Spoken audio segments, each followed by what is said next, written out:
Today I've compiled 3 of my darkest theories in Left 4 Dead. From all-out nuclear war to mass extinction, I'll have something that piques your interest. If you enjoy my content, please consider leaving a like and a comment, it goes a long way. And at 1000 likes, I'll be posting some baby bunny pictures to my community tab, so stay tuned. But without further ado, let's jump into the first dark theory.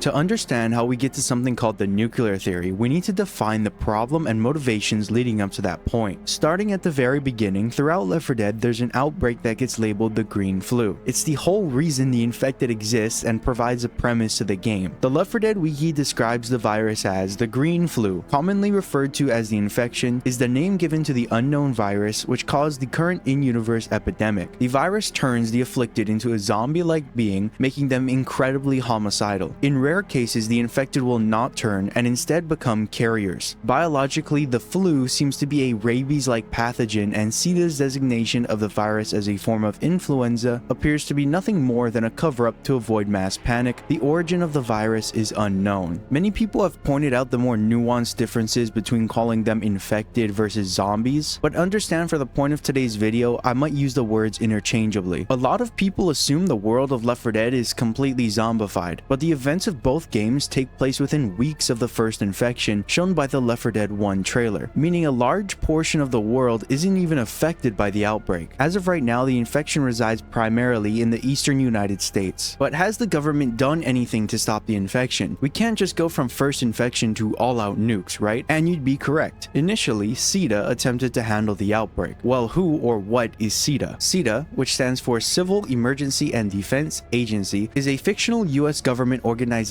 in the Left 4 Dead universe and is based on the real-life Federal Emergency Agency (FEMA) and the CDC, Centers for Disease Control and Prevention. Since 1988, the Civil Emergency and Defense Agency has protected millions of Americans from terrifying unforeseen consequences of natural and man-made disasters and is responsible for responding to disasters and assisting in the recovery. The most recent disaster they're assisting in is the green flu epidemic, which has appeared to overwhelm them, as no non-infected officials from the organization can be found. Only abandoned evacuation centers, advertisements, and supplies, and some infected CETA operatives can be seen throughout the series. To summarize, CETA should be the US's first and only needed defense when it comes to outbreaks, but by playing the games we know whatever their plans or solutions were didn't quite work out. The wiki pointed it out, but as you play through the games, countless empty evacuation centers can be found within the levels. A really good example are the ones in the Dead Center and Parishes campaign. Speaking of the Parish, the campaign reveals a lot of information not seen at first glance. As the Left 4 Dead 2 survivors make their way through the campaigns, the last campaign they come across is the Parish. So by analyzing the Parish, it's going to give us the most recent and up-to-date strategies the US is deploying. I mentioned it earlier, but we can find an abandoned CETA evacuation center towards the end of the second map, so we know that at this point in the story, CETA was still attempting to evacuate citizens. For the Left 4 Dead lore aficionados, you already know this isn't the only tactic the government started using. In the Parishes campaign, the military plays a very important role. Throughout the campaign, jets fly overhead and begin bombing the city in an attempt to thin the number of infected. So already some of our survivors don't trust them, primarily Nick pointing out later that they might just line us up against a wall and shoot us. Dead bodies can be found inside the Parishes campaign just like any other, however these ones are different. Piled outside the CETA evacuation site lay a ton of bodies, not infected but normal people. You see, due to the dangerous nature of the green flu, the military weren't taking any chances. At the mere sign of a cough or pale skin, you would be executed. At the end of the map, the survivors enter a safe room full of dead bodies, which they even point out weren't infected. Martha and I, along with another group of people, were held back from the others. We were escorted by military personnel wearing gas masks, which I had only seen a few of them wearing. Most of the troopers stayed far away from us citizens, but didn't feel the need to wear such masks. For some reason, every guard that walked with us was equipped with one. I could tell something wasn't right. We made it through the evacuation and screening. We should be completely fine. Has something happened? We came to a room with a big red door that had a single barred window. The guards shouted at us to line up against the wall wall for further inspection. Martha grabbed my hand and told me everything was gonna be alright. The sounds of gunfire rang inside the room as people beside me began to fall to the ground. Instinctively, I fell with them. For what seemed like hours, I held onto Martha's cold hands as other dead survivors laid on top of me. The guards came close to where we laid and shot a few more times before exiting the room. As the survivors continue through the next map, they come across an out-of-place helicopter that seems to have been taken down by other survivors, or at the very least, people. And when you make it to the final map in the parish, the military asks some very interesting questions, asking if they're immune and then questioning if the chopper is prepped for carriers. The reason I'm describing these events to you is to emphasize how quickly the US government escalated their countermeasures. With only a few weeks, we went from CETA, a disease center which was meant to assist and evacuate people, to bombing raids and outright executions. It is not unreasonable to believe that with enough pressure, the United States government could and would launch nukes on its own nation in an effort to quickly eliminate the threat, potentially leading to the most dangerous nuclear winter in all of history. This is what I call the nuclear theory.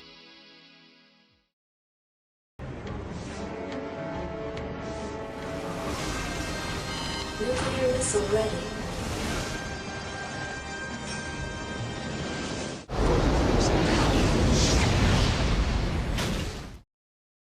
The games take place in the year 2009, roughly the same time they were released. Did the US have nuclear capabilities at this time? If so, where would the nukes be launched from, and where exactly would they be targeting? According to Google and sources I double-checked, yes, the US possessed nuclear weapons in 2009. In fact, in 2009, the US maintained a nuclear stockpile of approximately 5,000 warheads. Here's a more detailed breakdown. Strategic nuclear weapons. The US had approximately 5,113 deployed warheads in 2009. Non-strategic weapons. The US also maintained a stockpile of non-strategic nuclear weapons estimated to be around 500 operational and another 600 in inactive storage. With those amount of warheads, the United States could easily wipe out their whole country, but there would be no need for that. Let's suspend our disbelief here. Through my knowledge and research, the Tsar Bomba was the biggest bomb ever tested. It was created by the Soviet Union and the US never owned one of these bombs. But let's give the government the benefit of the doubt and say the US owned a few of these nukes or nukes with similar destructive capabilities. The government could decide to drop a small amount of these super powerful nukes targeting high density areas, but where specifically? To find that out, we need to look at the first game, and according to the wiki, the entire setting for the No Mercy campaign takes place in the city of Fairfield, a fairly large northeast American city with a skyline featuring predominantly pre-1950s urban architecture suggestive of a local economy that has struggled in recent decades. The city has a multi-story modern hospital which is operating although undergoing renovation, a large subway network, and an extensive sewer system. The city has been overrun by the infected, although safe rooms can be found within 5 or 10 minutes easy walk from one another, if one knows where to look. If we consider Fairfield, Pennsylvania as the location of the initial outbreak, this city would definitely be a target. Now let's take a look at the second game. The second game takes place in Savannah, Georgia, at least during the Dead Center campaign. But as we explore the surrounding areas in Left 4 Dead, we find out that the whole area is pretty much overrun, from high-density city areas to the middle-of-nowhere swamps. I mentioned earlier that the infection is contained to the eastern United States, and you can prove that by looking at in-game maps. Each one of these X's represents a fallen city and thus a nuclear target. By just counting the number of X's on this map, it reveals a total of 19-ish cities. That's 19 Tsar Bomba-sized nukes. I went to this nuclear website and tried roughly mapping out where all of those targets would be, and let's just say it's one of the scariest images I think I'll ever see. These nukes could be assisted by smaller warheads targeting gaps like in Georgia and Tennessee. But this raises another important question. Where could these nukes be launched from? The United States had nuclear submarines in 2009, so the best bet would be launching them from the Atlantic Ocean. I could see a possibility where the nukes were launched from facilities in the west, but launching them from the Atlantic would mean that they'd hit their targets much faster. Planes could also drop the bombs if need be, but I'm sure people in the comments will tell me which is the most optimal.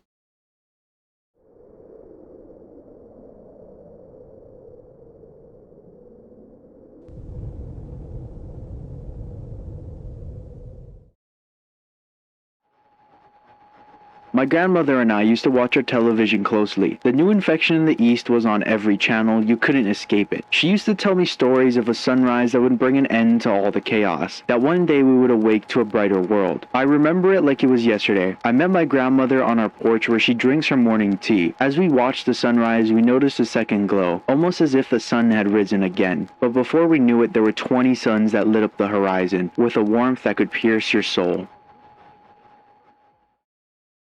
Let's talk about the destructive capabilities of a single bomb. Inside the smallest radius marks instant death. It's the initial fireball that comes right after impact. Anything inside this zone is immediately vaporized. The second, gray radius, represents major destruction. Buildings are leveled and fires ignite everywhere. Death is almost certain. The third, orange radius, represents thermal radiation. 100% probability of third-degree burns you'll never even feel, as the burns stretch through multiple layers of your skin and destroy your nerves. The final light gray radius represents minor damage, shattered windows and injuries to those within proximity to said windows. Unstable small structures could collapse, but if you take cover you'll be relatively safe. According to Google, a nuclear winter is a hypothetical long-term climactic event resulting from a major nuclear exchange. It's characterized by a significant drop in global temperature due to the injection of large amount of smoke and ash into the stratosphere, blocking sunlight and reducing photosynthesis. This would lead to widespread crop failure, famine, and potential societal collapse. Anything east of the Mississippi River is a dead zone, a wasteland no one will enter for a very long time. The US government would immediately begin construction of some type of barrier that blocks the east, in an attempt to cage any remaining survivors or infected, if they somehow survive the initial blast and the radiation that comes afterwards. Nuclear winter could fall upon the planet as a result of these bombings, but how bad would this winter be? Well, it depends on the number of bombs dropped. If they dropped extra bombs, the winter could be much worse. Significant lower global temperature could affect ecosystems and make it harder for daily life. While crops become much harder to cultivate, widespread famine is imminent. But to the US government, this is a much greater outcome than letting the entire world fall to the green flu. In this Left 4 Dead universe, we assume the nukes did what they were supposed to and wiped out every single individual in the infection zone, eradicating the green flu entirely. However, realistically, a single infected escaping unnoticed on a plane or some mode of transport could spell the end of humanity. In this scenario, the nukes would merely give humanity more time to try and develop a cure, assuming their labs weren't located in the dead zone. But due to the nature of the green flu, in the Sacrifice comic, they explain how hard it is to develop a cure.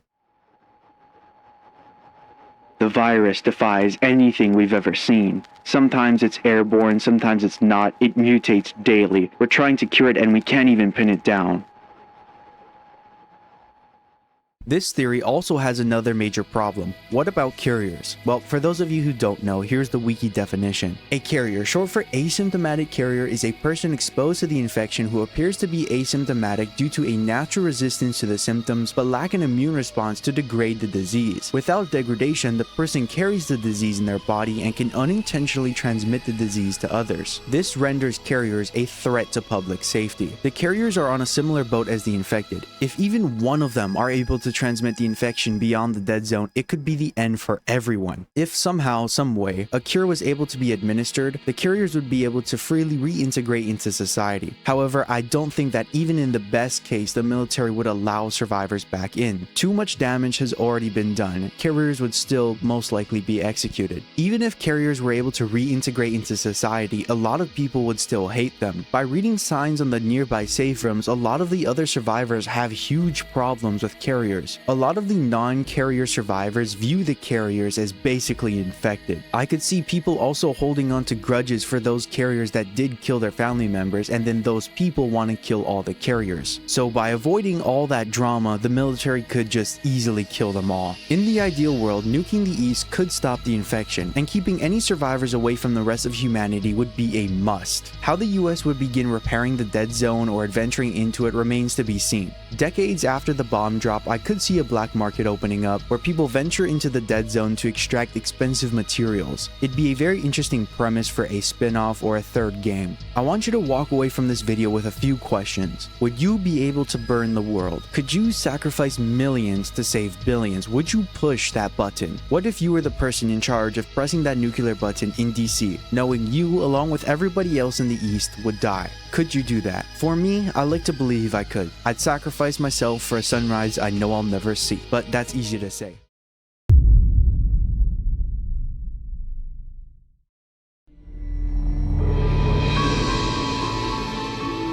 To understand how we get to something called the red flu, we first need to understand two things. That's the green flu and what carriers are. Let's start with the green flu. Here's the Left 4 Dead wiki definition. The green flu, commonly referred to as the infection, is the name given to the unknown virus which caused the in-universe epidemic. The virus turns the afflicted into a zombie-like being, making them incredibly homicidal. In rare cases, the infected will not turn and instead become carriers. Biologically, the flu seems to be a rabies-like pathogen, and CIDA's designation of the virus as a form of influenza appears to be nothing more than a cover-up to avoid mass panic. The origin of the virus is unknown. All the zombies walking around, that's obviously the green flu. It's essentially like the wiki says, this is what makes Left 4 Dead a zombie game. Another point to mention, CIDA is the Left 4 Dead's version of the CDC. They're the organization responsible for handling disease and making sure everything goes smoothly. All around Left 4 Dead, you can see many of their setups. In the parish, for example, you can see the long lines that they have. You can see CIDA evac vehicles everywhere. The green flu will infect normal individuals, turning them into common infected. The normal, ever-increasing zombies you see all around the map, the bulk of what you'll end up fighting. There are thousands, maybe even hundreds of thousands of them. The green flu also creates the special infected. These are the zombies with cool abilities. Something about the virus will affect certain people differently. For example, the smoker. This one is a bit obvious, but someone who smokes a lot will turn into the smoker. They grab you from afar and blow up into a cloud of smoke when you kill them. There's also the tank, which is a sort of mini-boss. Someone who's really buff or possible steroid use could turn into the tank. It could have something to do with anger issues, but not many of these details are explained in-game. There are many special infected in the game, but I want you to focus on the wide idea of what the green flu can do rather than focus on each individual mutation, because that in itself could be a whole nother video. There are other zombie types like the uncommon infected, which from a gameplay perspective are just unaltered commons. Tiny gimmicks like being resistant to fire or being bulletproof with zombies in the parish. Again, I'm trying to get you to understand what the green flu can do from a broader perspective. Where does the green flu come from? This is an important question because it could explain how to fight against it, who the real villains are, or it might just be interesting. Going back to the definition of the green flu I used from earlier, the origin of the virus is unknown, although it is speculated to be from biochemical experiments. In the term of containment, the green flu is likely biohazard level 4. There are many explanations of where the green flu came from. Writing on the walls of some safe rooms provide a variety of explanations, but having the green flu stem from a biochemical weapon makes the most sense. Since this makes the most sense to me, I'll be operating under that assumption for the rest of this video. Quick note, the biohazard level 4 are the most dangerous diseases known to man. So if you didn't already know, the green flu is pretty dangerous. If you recall the green flu definition from earlier, I mentioned carriers. Going back to the wiki, I can provide their definition of what a carrier is. A carrier, short for asymptomatic carrier, is a person exposed to the infection who appears asymptomatic due to a natural resistance to symptoms but lack an immune response to degrade the disease. Without degradation, the person carries the disease in their body and can unintentionally transmit the disease to others. This renders carriers a threat to public safety. What does this mean in simple terms? examples. The 4 survivors you play as in Left 4 Dead 1 and 2 are examples of these carriers. Imagine you have a group of regular survivors, not carriers. So if they come into contact with the disease, they're dead. And let's say a carrier comes along, well, usually they won't know that person's a carrier until everyone else is infected. And usually that's the case for a lot of people in Left 4 Dead. Imagine this additional scenario. You have a group of survivors who've been defending an old rundown gas station for years. A carrier comes along and asks for help. They say that they're starving and dying of thirst. If we assume our survivors aren't carriers, but are aware that carriers exist, do you think they would help this person if they knew the individual was a carrier? The answer is most likely no. Unfortunately, there's nothing that can be done. There is no cure, and even if there was, how would it be distributed? The only option the group would have would be to cure the infected carrier before taking them in. But as we just established, that's not possible. I want to draw your attention back to the last line of the definition of carriers. This renders carriers a threat to public safety. The 2 hypothetical scenarios are perfect examples of why this statement is true. This philosophy of carriers being a threat to the public is what inevitably leads them to being persecuted. In the game, we can see other survivors voicing how much they hate carriers through writing in the safe rooms. How carriers are essentially the same as infected. Carriers are the monkey wrench that gets thrown into the engine. They are the reason why the Left 4 Dead universe is so interesting. They create all these dilemmas. Would you save them? Would you kill them? Here's an example of that hate from the Left 4 Dead Sacrifice comic. One bad gas mask. That is all it will take to put us in the ground. As far as I'm concerned, Captain, we ought to put them on the front lines. Let them fight these freaks. Let them go. Is that what you're saying? Arm them so they can escape, kill more innocent people? That is unacceptable to me. This outpost can no longer afford to treat these prisoners as fellow citizens. Their existence is an act of aggression. We are at war for the continued goddamn survival of the human race, and they are on the wrong side of that war. If it was up to me, I'd destroy every last one of them. Jesus Christ, Lieutenant, we got survivors out there. This conflict between the public and carriers is the perfect breeding ground for my personal theory, the Red Flu.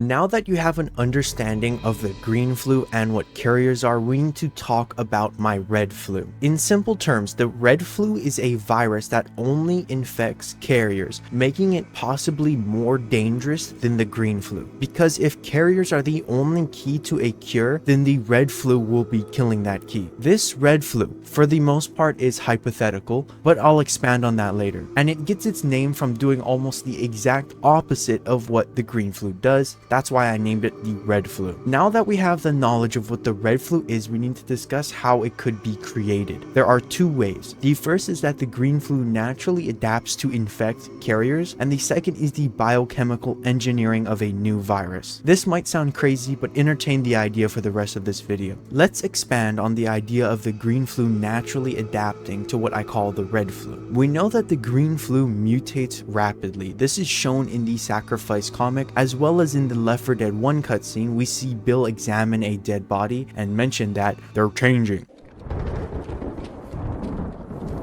Ain't seen anything like this before. Jesus, don't let that stop you from smearing it all over yourself. They're changing. God damn it, Bill! In the Sacrifice comic, the doctor says, the virus defies anything we've ever seen. Sometimes it's airborne, sometimes it's not. It mutates daily. We're trying to cure it and we can't even pin it down. I could see a situation in which the virus spends enough time in a carrier that it mutates to attack only specific carrier genes. This could start the spread of the red flu, but due to the population of carriers being much less than that of the normal people, it would be hard for the red flu in this scenario to infect other carriers outside of small groups. This sub-theory also doesn't take into account that although the virus changes rapidly, who knows how much time it would need for it to mutate into something like this. On top of all this, the person would have to be alive long enough for that mutation to occur. This leads us to the more believable option, a biochemical weapon. The biochemical weapon origin for my red flu theory is the more probable option in my opinion. But how could the remnants of CETA or the government even have the capabilities to use this weapon. Earlier, I mentioned that the actual green flu virus could have been a biochemical experiment.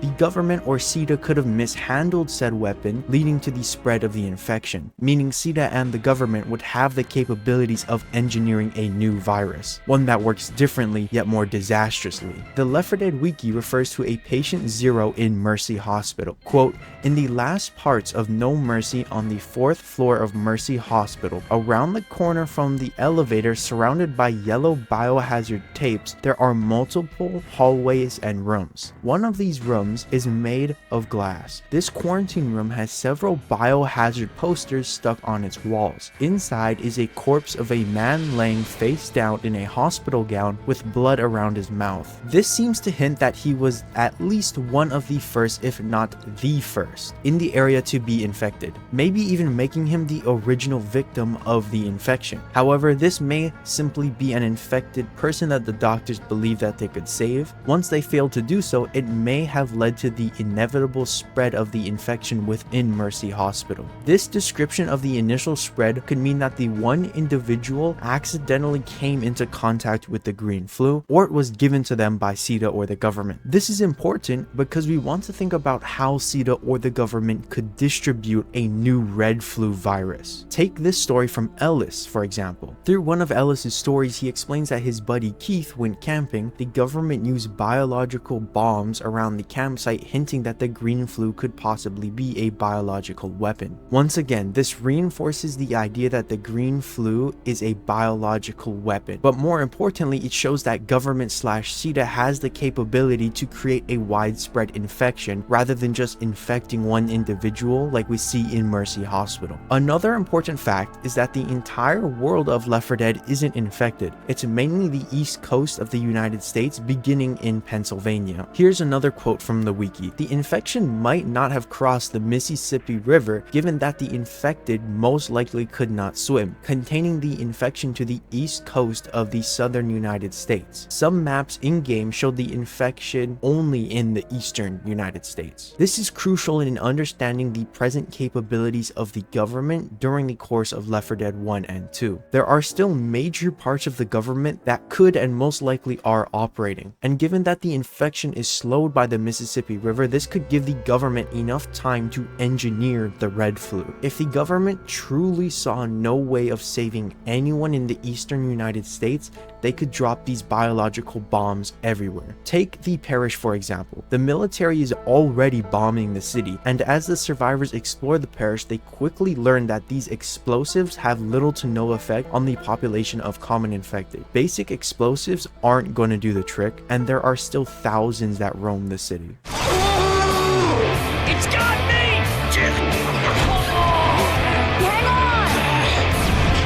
Let's say that the government does develop this red flu. That means that they could completely wipe out any survivors on the East Coast if they bombed everything using a mixture of the red and green flu. The green flu would infect the majority of the population that are still alive and not infected, and the red flu would infect any of those that are carriers, completely stopping the spread of the infection to anywhere outside of the eastern United States, because no one would have the chance to bring it over. Let's take basic biology into account, because everyone knows I'm a biology major, so I have the most credibility. But putting that aside, a human needs energy to operate. We get that through food and water, among other things, but those are the two most important. We can see that after someone gets infected, these zombies start to lose weight. We can see their rib cages through their skin, as well as their spines in some cases. Their eyes become white, their mouth starts to decay. All of this indicates that the infected slowly start to wither as time goes on. Let's assume that if a zombie doesn't eat anyone for a while, they won't receive any energy, meaning that they just die after a while. Because I don't see any infected cooking meals or drinking water, so I'd assume that's how infected get the most of their energy to still live and go on. According to Google, yes, according to the concept of decomposition, zombies would eventually die off after a period of time as their bodies naturally decay and rot, meaning that even in a zombie apocalypse,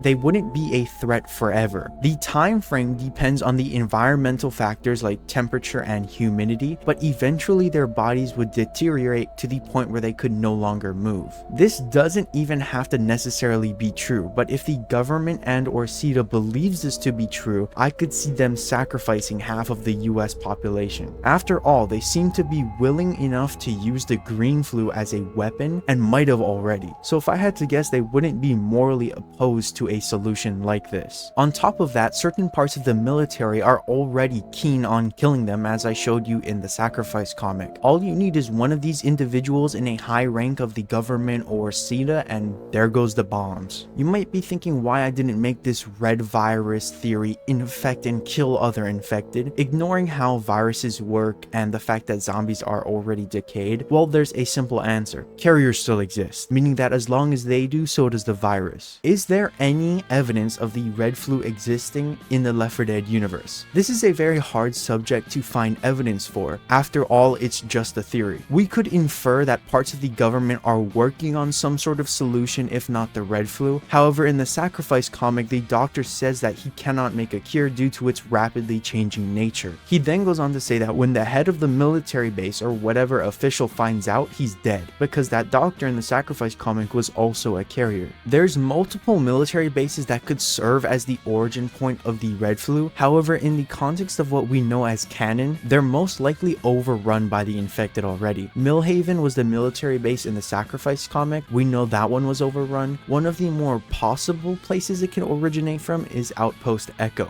And again, once all the higher-ups realize how improbable that cure is as well, that would most likely spark the idea that everyone in the eastern US needs to die, eventually leading to the creation of the red flu. There are some maps that you can find in Left 4 Dead. If you head into the last map of Blood Harvest, you can find some of the farmhouse maps. You could potentially see how a full scrape bombing starting from the west to the east, just going over, dropping bomb after bomb after bomb, up, down, left, right, diagonal, dropping both the red and the green flu. Once that's done, they would quarantine the rest of the US until all the zombies decay, or they find a cure, or just some way to kill the virus. The unfortunate reality of the Left 4 Dead universe is that there's no good ending. The government has to either cut their losses and sacrifice millions or risk the rest of the world. This would be the origin of the red flu.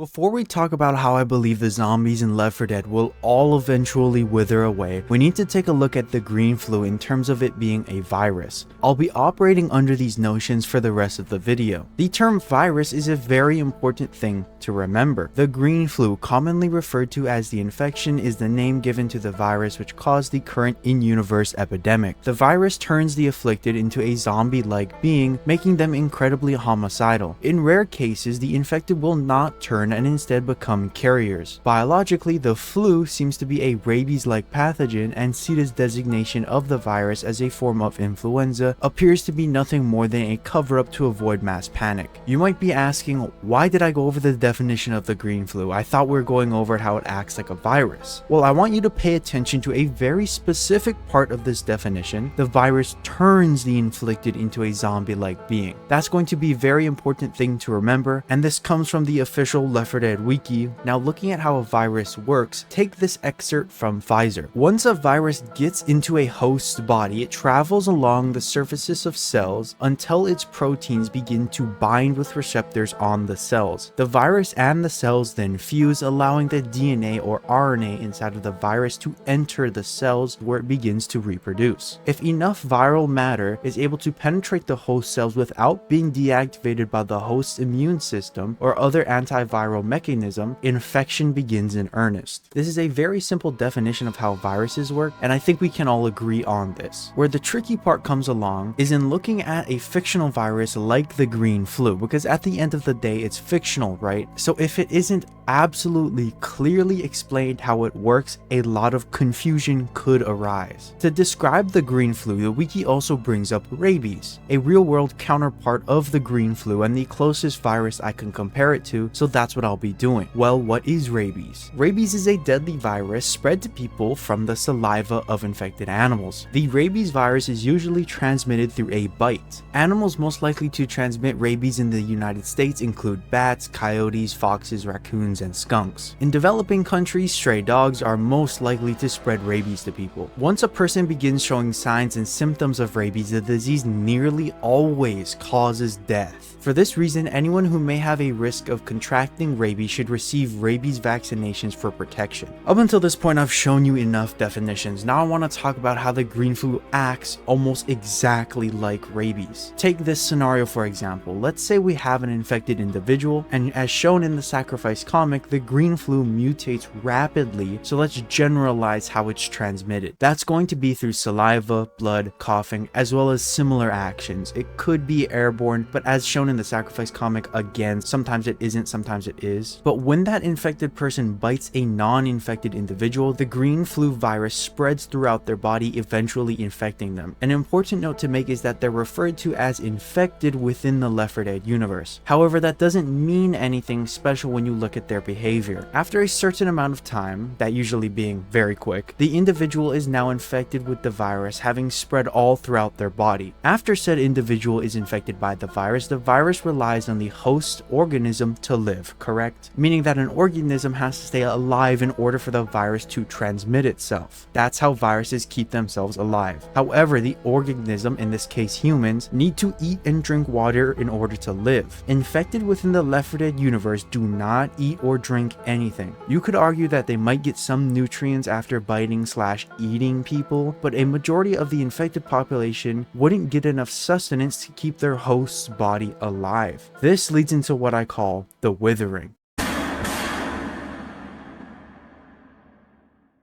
What do I mean when I say the word wither? I want to make sure this is very clear. Let's use Google's definition. We're going to be using their second definition, and it states cease to flourish, fall into decay or decline. You could pick apart the subtle differences between the terms decay and wither, but I'll be using them generally interchangeably unless specified otherwise. Once enough time has passed for our infected individual, they will inevitably die. However, their corpse could theoretically be puppeted by the green flu. But as the community likes to point out, the timeline of the games happens very close to the first infection. Thus, none of the infected, or more specifically hosts, would be dead at this point. Maybe a few exceptions would exist, but they're in a sort of trance brought on by the green flu. I still believe that those infected will inevitably all wither away and die. Another important thing to note is that due to the severity of the green flu, the infected do not have any control over their bodies. Similarly with rabies, it hijacks their mind, turning them into mindless zombie-like creatures, even if you don't want to admit that they're zombies. Yes, rabies can cause animals to exhibit behavioral changes that may seem like loss of mind. These changes include aggression, loss of fear, and unusual behavior. Behavioral changes: aggression, loss of fear, unusual behavior, altered temperament. I really want to emphasize how these infected aren't just sick. They are affected enough not to control their urges to rip other people apart. And based on what we see in-game, there's no indication they have any brain power to eat or drink anything. Take this Redditor's post that has some very good parts to it. I'm going to be reading the first half, and I'll bring up the second half later in the video. This user states, "We don't know for certain, but I believe we have evidence that points towards the infected gradually dying out. Both games take place within a month or so of the initial green flu outbreak in Fairfield, Pennsylvania. Left 4 Dead 1 takes place 2 weeks after, and Left 4 Dead 2 is 3. Within that month, we see hundreds of infected, which can mean one of two things. The infected had been anywhere from 2 to 4 weeks, or the area was just hit as the survivors arrived. The areas visited all seem to have been overrun rather recently, so I personally lean towards the latter being true, but I'm sure a case can be made for the former. The common infected are still pretty normal humans that are just angry all the time. They don't eat, drink, sleep, or seem to seek shelter as they spend spend all day either milling around or fiercely chasing down survivors to viciously beat them to death. That physical exertion combined with the profuse vomiting and sweating along with the aforementioned lack of necessities means that they probably aren't going to hang around for a very long time. And again, just to sum it up if you're not understanding what I'm saying, because they're not eating, drinking, and because they're exerting so much energy, there's no way a host organism could survive for that long, which is what would lead to them withering away. Let's move on to the next section.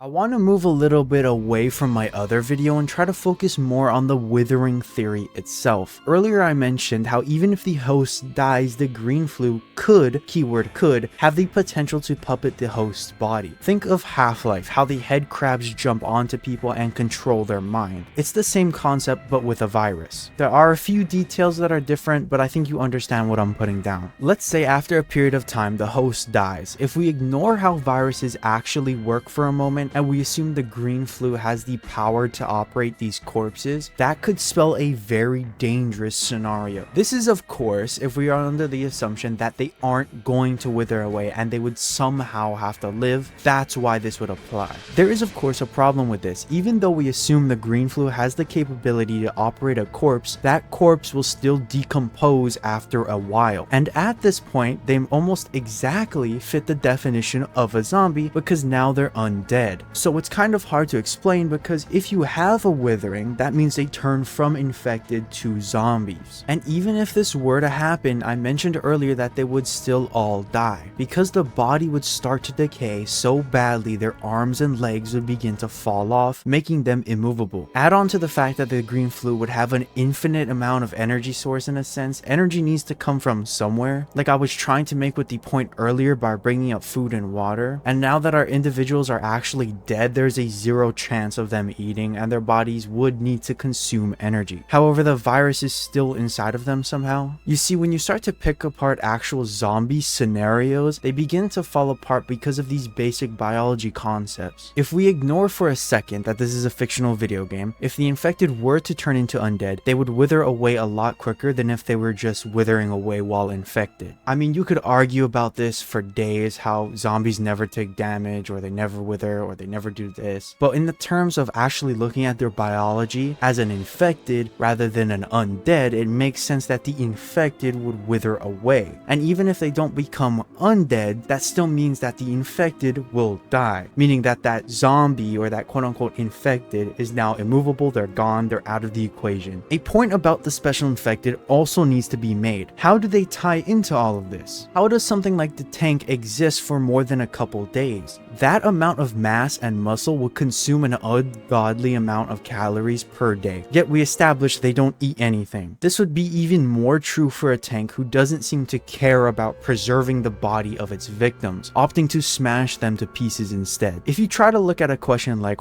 why don't the people in the Left 4 Dead universe know about this information? We could see that from the Sacrifice comic, some of the people inside the military don't even know about a large majority of the special infected. The guards didn't even know what a smoker was. And the doctors have no idea how to make a cure. Compounded on top of the fact that the military seems to act first, think later, the general public is doomed. And we shouldn't trust any information from what they think they know. However, the information from their perspectives is very important. It's kind of contradicting, but you'll see what I mean. But how does this tie into infected being puppets if they turn into undead? If we go back and read the rest of that Reddit post, we get a very good understanding.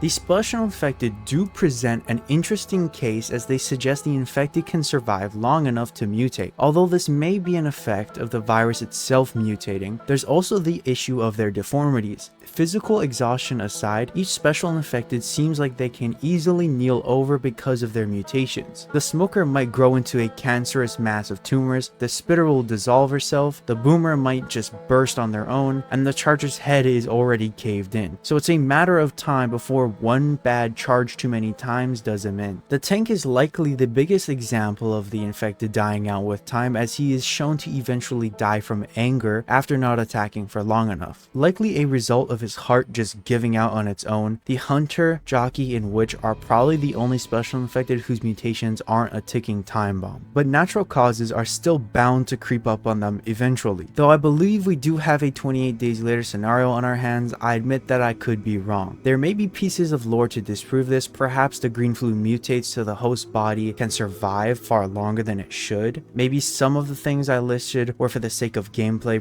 Regardless, I believe the infected will die out sooner rather than later. Now let's understand what I just read. In order for the green flu to puppet the corpse without it withering away, it would need to mutate the host body itself to survive the inevitable withering. We have evidence that the green flu can mutate the host, given that the special infected exists. However, there's an important dilemma brought up by this post. If the virus doesn't mutate in a way that self-preserves, the problem still stands. And we have evidence that it doesn't self-preserve because yet again, the special infected exists. No matter how many times I sit down and think about a way around this, the withering still takes place. In one form or another, whether special infected exists or don't exist, the virus just ends up killing itself. This is extremely strange when you look at how a virus is supposed to work, because they want to keep their host alive long enough to transmit themselves. That's the whole point of a virus. Hijack, transmit, hijack, transmit. But let's move on to our last section.